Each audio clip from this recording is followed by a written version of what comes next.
Bien-aimés dans le Seigneur,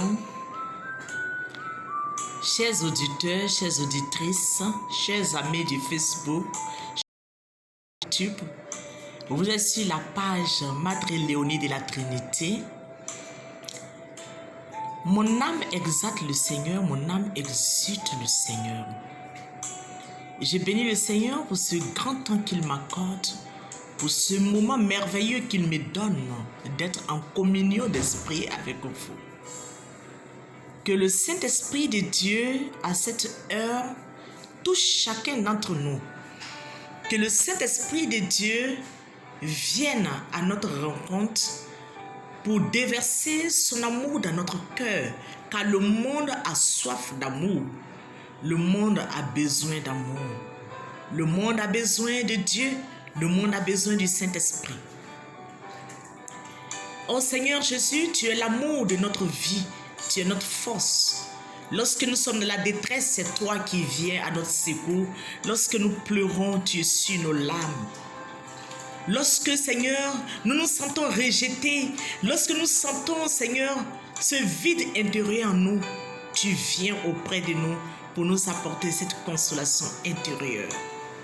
Béni sois-tu, Seigneur, pour tout ton amour que tu nous donnes, pour la joie que tu ne cesses de mettre dans nos cœurs, que ton nom soit béni. Chers amis, nous allons passer à la suite de mon enseignement.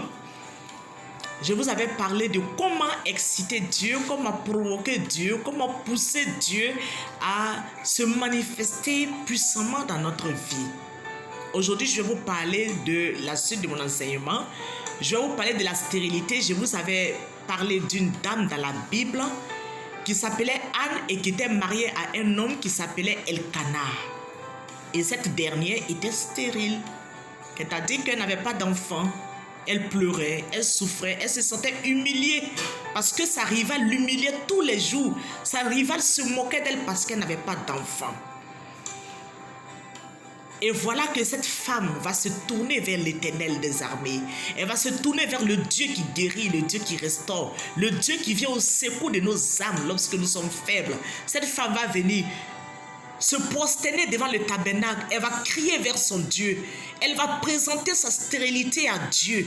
Elle va demander au Seigneur de venir au secours et de venir faire ce miracle intérieur en elle.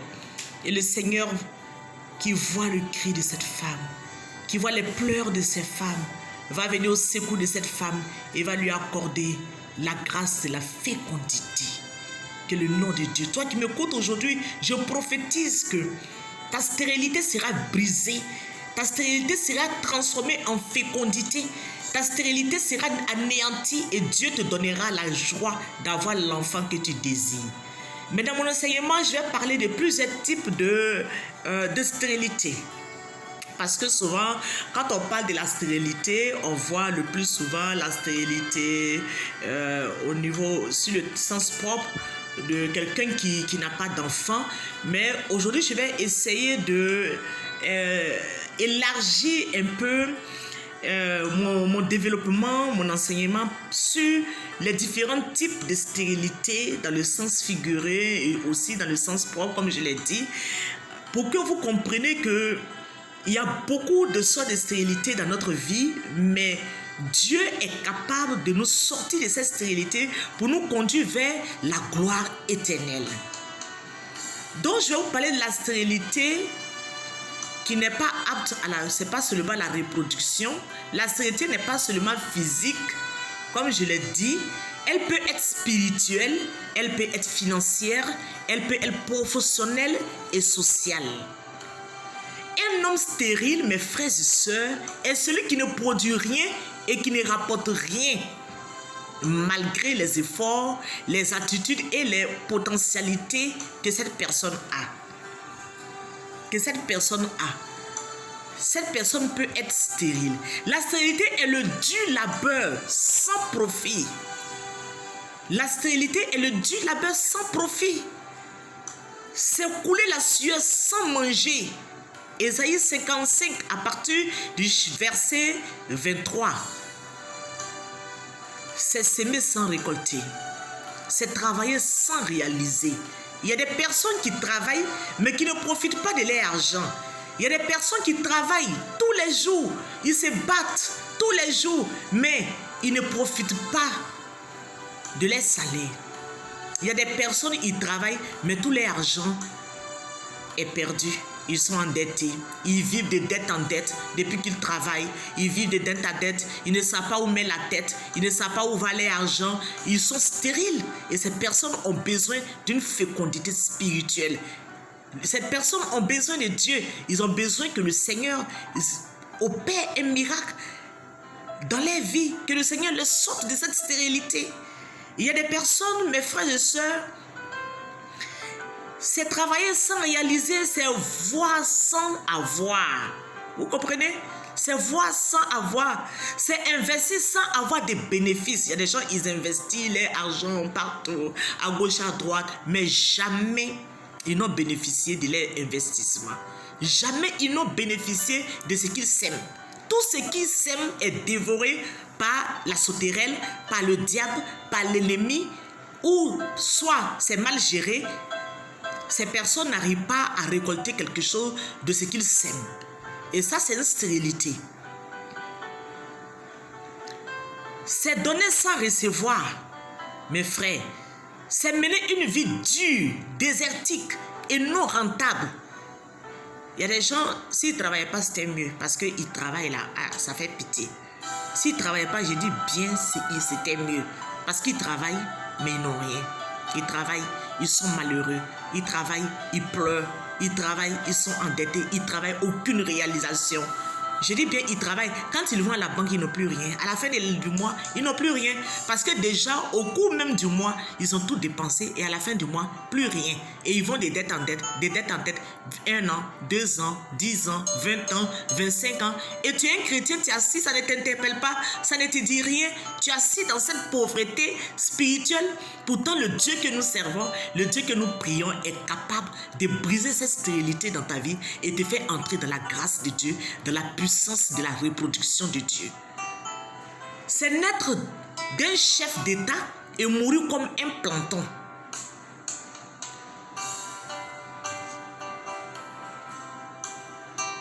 Oui.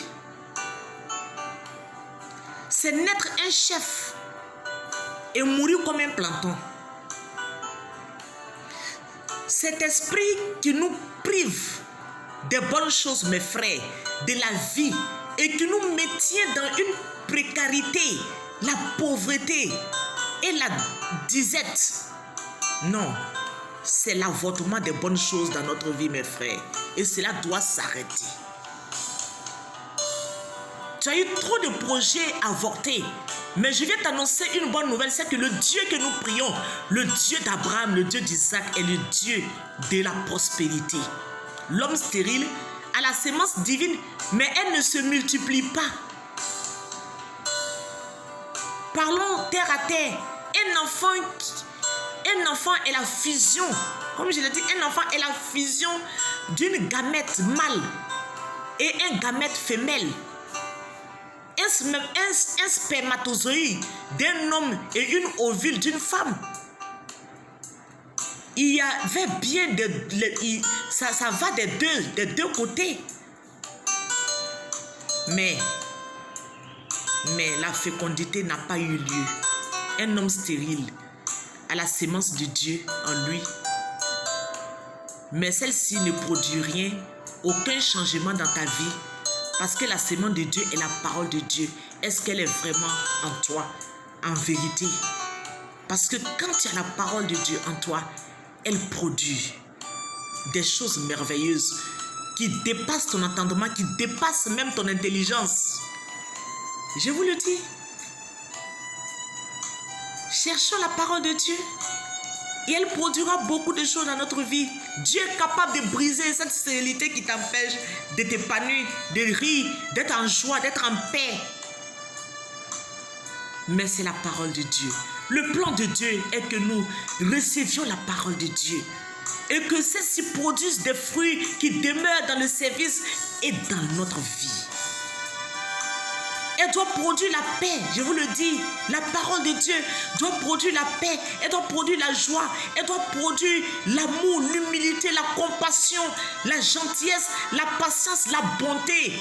Elle doit produire la puissance, la promotion, la santé, l'harmonie. Elle doit produire la prospérité, le succès, la réussite, une vie abondante en chacun d'entre nous. Riche et béni. C'est ça, un enfant de Dieu. Quand on parle de richesse, vous voyez le plus souvent l'argent. Non, la richesse est perçue sur plusieurs domaines. Quelqu'un qui a la paix, il est riche.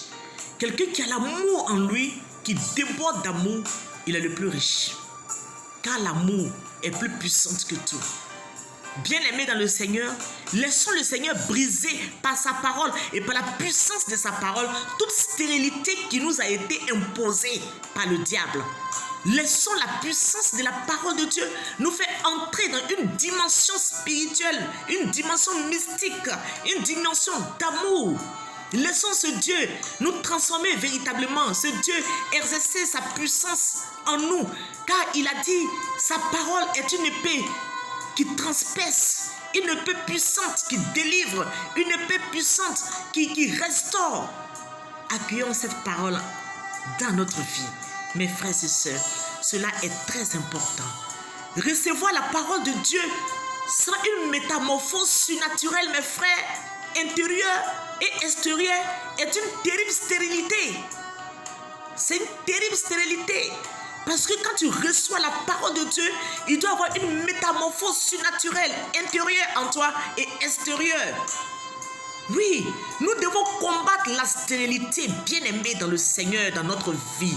Nous devons combattre la stérilité dans nos vies, sur toutes ses formes. Sur toutes ses formes. Oui, sur toutes ses formes.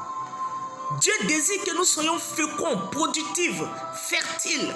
C'est ce que Dieu veut de chacun d'entre nous. Tu ne peux pas être un chrétien et puis ne rien produire dans ta vie. Tu n'apportes ni d'amour autour de toi. Tu n'apportes ni de joie autour de toi. Tout ce que tu apportes, c'est de l'amertume. La richesse, je vous le dis, n'est pas seulement de l'argent, mais sur tous les plans. Ce soir, le Seigneur veut faire quelque chose dans votre vie. Il veut vous restaurer, il veut vous remplir de sa puissance. Quelles sont les raisons de la stérilité dans notre vie? Quelles sont les raisons? La Bible donne la raison de la stérilité d'Anne. Pourquoi Anne était-elle stérile? Souvent, nous gérons mal la stérilité, entre dans nos projets. Souvent, nous refusons d'adorer Dieu. La stérilité rentre parce que le manque d'aimer, le manque de miséricorde, le manque d'amour bloque tout autour de nous. Tout. Vous allez voir le païen qui est amour, le païen qui est rempli de joie, qui est rempli de charité. Il est béni. Parce qu'il donne de l'amour, tu donnes de l'amour, tu reçois de l'amour. Tu donnes de la paix, tu reçois la paix. Tu donnes la miséricorde, tu reçois la miséricorde. Si tu sèmes la haine, tu récolteras la haine. Si tu sèmes la méchanceté, tu récolteras la méchanceté dans tous les aspects de ta vie, mon frère, toi qui m'écoutes aujourd'hui. Dieu nous aime. Le Dieu ne désire pas que nous pleurons. Dieu ne désire pas que nous soyons dans cette pauvreté éternelle. Il a besoin que nous soyons remplis de sa grâce. Quand Dieu est responsable d'une situation, c'est enfin que ses œuvres soient manifestées. Quand c'est Dieu qui est à la source, c'est-à-dire que ça va te conduire à quelque chose de grand, quelque chose de merveilleux. Laissons le Seigneur nous remplir. Laissons le Seigneur faire de grandes choses dans notre vie. Il est celui-là qui nous aime. Je t'appelle aujourd'hui à ouvrir ton cœur et je vais prier pour toi. Maintenant, toi qui m'écoutes, Père, je lève ma voix et je prie pour cette sœur. Je prie pour ce frère qui vit dans une stérilité chronique, qui pleure tous les jours.